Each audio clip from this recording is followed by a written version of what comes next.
I call the next part of the Dinner Special podcast the pressure cooker. I'm going to ask you 7 fast and fun questions that we want to know your answers to. Are you up for it? Let's do it. Awesome. Well, number 1, which food shows or cooking shows do you watch? Unfortunately, because I have 2 little girls now, and with my job, I don't watch a lot of cooking shows anymore, except for when I'm working out at the gym. That's what I'll watch and whatever is on. I'm not a big fan of the cooking competition shows, but I still really enjoy Jamie Oliver. And online, there's the 2 Greedy Italians. I love their stuff. It's Gennaro Contaldo with, I forget the other gentleman's name, but I love that. I love any cooking show that will take me to another place. So I know Ottolenghi did a couple of BBC series. I think it was called Ottolenghi's Mediterranean Feasts or something. I just love that. I love traveling and watching what people eat around the world. So those would be it. Great.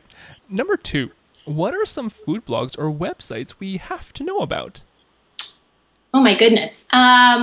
There are many, so I'm sure I'm going to miss some here, but Pamela Salzman, she is the one blogger that I would say we actually cook from in our household the most. Her recipes are family friendly, wholesome, whatever that means, and just fun to make. So Pamela Salzman. My friend Cheryl Sturman Rule, her 5-second blog is just beautifully written, beautiful food, and also her new site called Team Yogurt, which I'm also a contributor to, but any site dedicated to yogurt, you'll find me there. That to me is heaven. Yogurt is life. Dash and Bella, the writing is incredible with really fun and interesting food as well, but her writing just stuns me. Nick Sharma's A Brown Table. Nick's photography is pure poetry to me. Every time he blows my mind with his photography, food photography. The Wednesday Chef. She and Pamela Salzman were the very first bloggers that I reached out to when I started my blog, and they were so kind and generous, and they actually wrote back, which I did not expect, and were very encouraging. And I read Louisa's book that she wrote, My Berlin Kitchen, My Berlin Kitchen, and that was right before I started my blog too, and it just really resonated with me. She has this term she uses about being homesick, perpetually homesick, and that really resonated with me because it captured and it put to words my emotions. Right. Perpetually homesick. Right. Well, I mean, you have the food to sort of nourish and ease the homesickness, I guess. And that's exactly, I think, why I started the blog and how it's been developing with the storytelling and the memories connected to the food. Right. Perfect. Well, number 3. Who do you follow on Pinterest, Instagram, Facebook, or Snapchat that make you happy? Gabriel, I am so new to social media. I was a holdout for the longest time. And then I started my blog.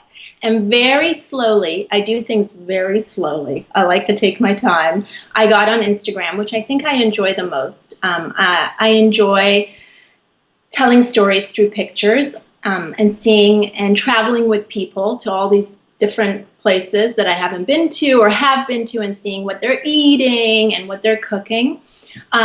So on Instagram, there's Cucina Digitale. It's this woman who lives in Rome. I think she's an American who lives in Rome. I love her stuff. Sami Tamimi, who is Mr. Ottolenghi's partner. They wrote Jerusalem together. I love seeing all his stuff. It makes my mouth water, and it makes me want to get into the kitchen, which is what you really want. There is another feed called Palestine on a Plate.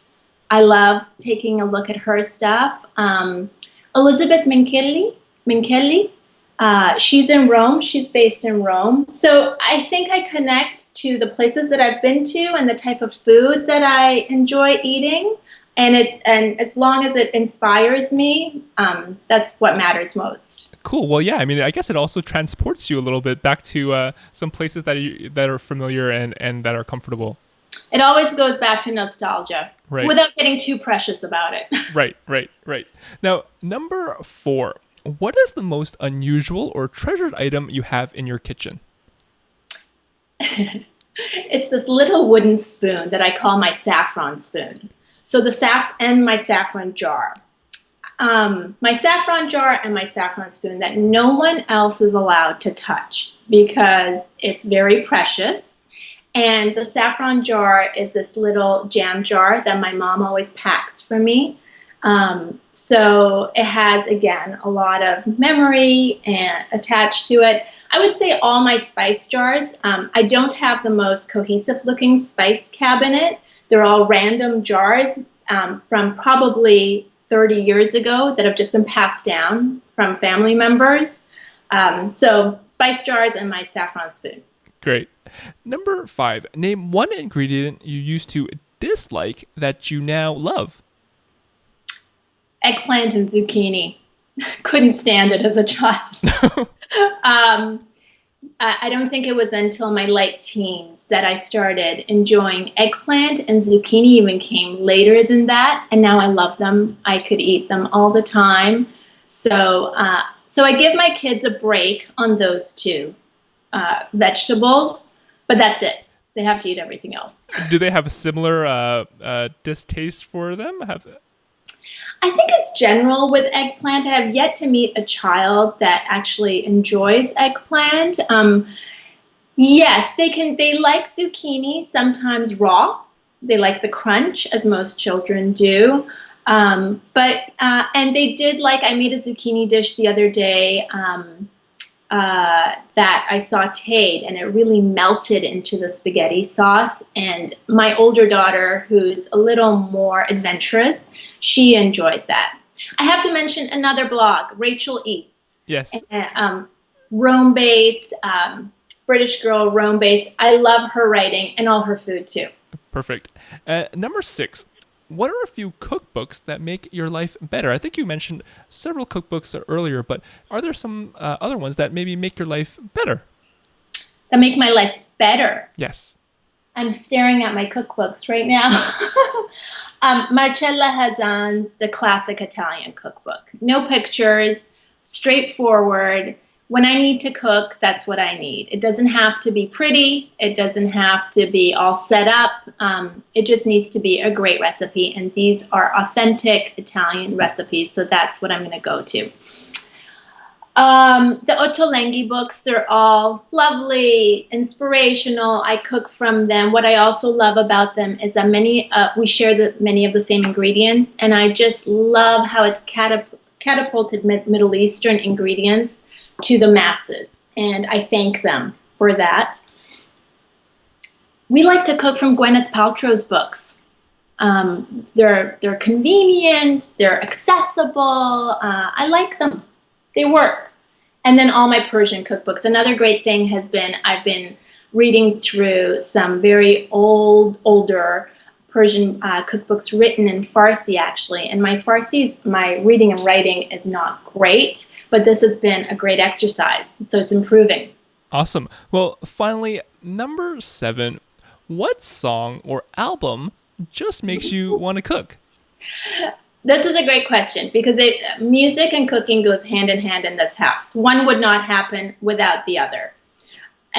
So Manu Chao. If I'm working on a new recipe, if I need something for a pick-me-up to get me excited to get into the kitchen, it's going to be Manu Chao. Other than that, we have NPR on 24/7 in the background. It's just on.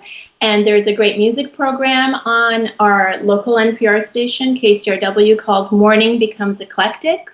The DJ is Jason Bentley, and he just rocks it. And I like to chop all my vegetables to whatever he's playing. That would be it, I think. Awesome. Well, congratulations, Naz. You have officially survived the pressure cooker. Thank you.